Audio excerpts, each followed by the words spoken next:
মেটোগুলো ভাজা হয়ে গেছে, মেটোগুলোকেও একটা থালার বা বাটির মধ্যে নামিয়ে নেব।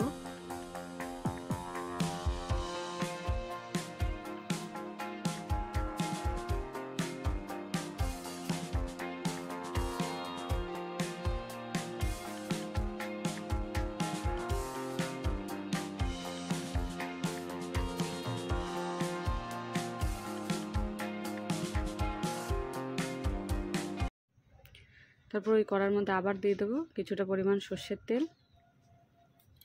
সর্ষের তেল দিয়ে দেওয়ার পরে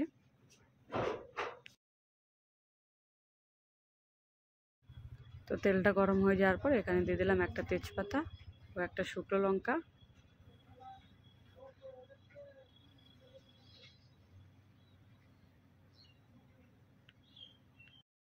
তারপর দিয়ে দেবো 1 চামচ জিরে।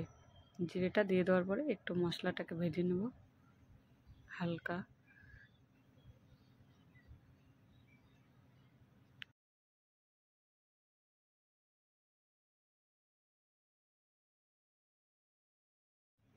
তো তারপর দিয়ে দেবো আগে থেকে কেটে রাখা পেঁয়াজ। পেঁয়াজটাকে খুব ভালোভাবে ভেজে নেব।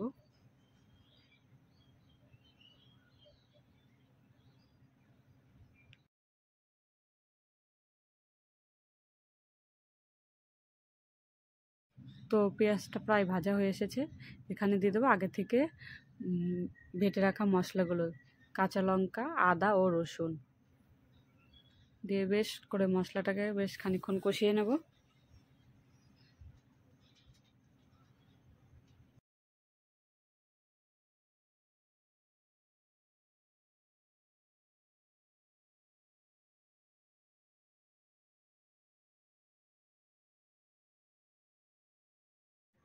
তার মধ্যে একা একা দিয়ে দেবো সব গুঁড়া মশলাগুলো। তো প্রথমে দিয়ে দিলাম হলুদ 1.5 চামচ।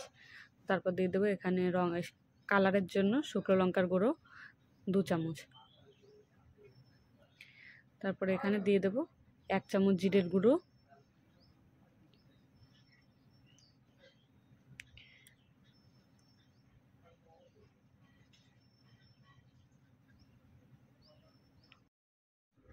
তারপর এখানে ধনের গুঁড়ো 1 চামচ দিয়ে দিলাম। তো তারপর দিয়ে দেবো এখানে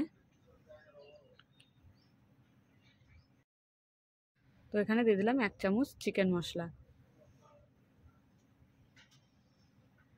তো তারপর দিয়ে দেবো এখানে স্বাদ অনুযায়ী লবণ।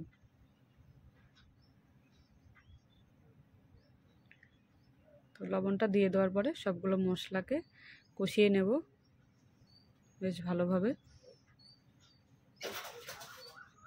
তো এখানে সামান্য পরিমাণ জল দিয়ে দিলাম। তো মশলাটাকে বেশ ভালোভাবে কষিয়ে নেব।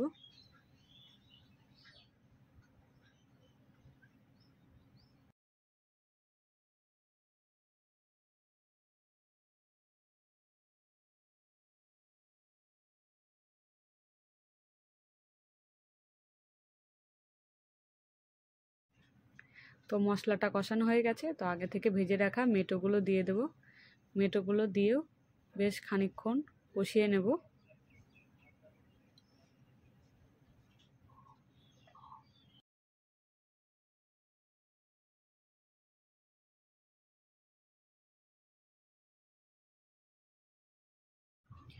তো মেটোটা ভালোভাবে কষিয়ে নিয়েছি।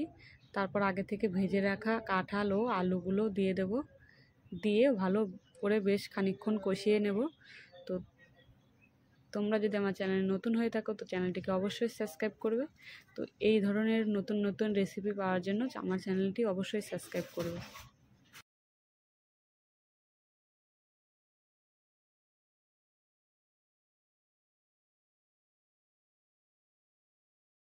তো বেশ ভালোভাবে কষিয়ে নিয়েছি।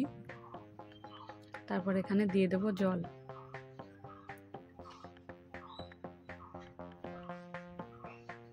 এখানে আমি 2 গ্লাস জল দিয়ে দিয়েছি। তো জলটা দিয়ে দেওয়ার পরে ভালো করে মিশিয়ে নিয়ে কিছু সময় ফুটতে দেব।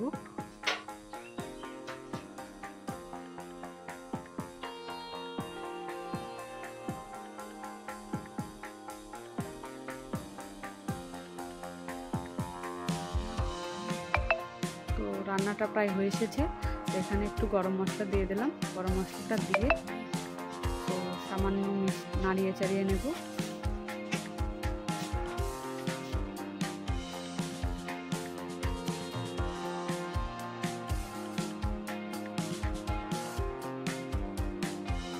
তো গরম মশলা দিয়ে একটু নাড়িয়ে চাড়িয়ে নিয়ে নামিয়ে নিলেই রেডি। তো তোমরা যদি আমার চ্যানেল নতুন হয়ে থাকো অবশ্যই চ্যানেলটিকে সাবস্ক্রাইব করবে। আসি বন্ধুরা, দেখা হবে নতুন আরেকটি রেসিপি।